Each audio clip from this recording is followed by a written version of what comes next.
رسول اللہ صلی اللہ علیہ وآلہ وسلم نے فرمایا کہ مجھے بچوں کی 5 عادتیں بہت پسند ہیں۔ نمبر 1، وہ رو کر مانگتے ہیں اور اپنی بات منوا لیتے ہیں۔ نمبر 2، وہ مٹی سے کھیلتے ہیں اور غرور و تکبر خاک میں ملا دیتے ہیں۔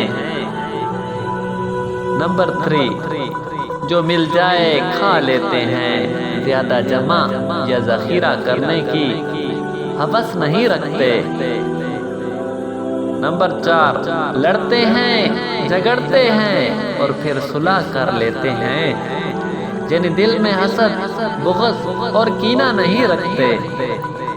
نمبر 5، مٹی کے گھر بناتے ہیں، کھیل کر گرا دیتے ہیں، یعنی وہ بتاتے ہیں کہ یہ دنیا باقی رہنے والی نہیں بلکہ ختم ہو جانے والی ہے۔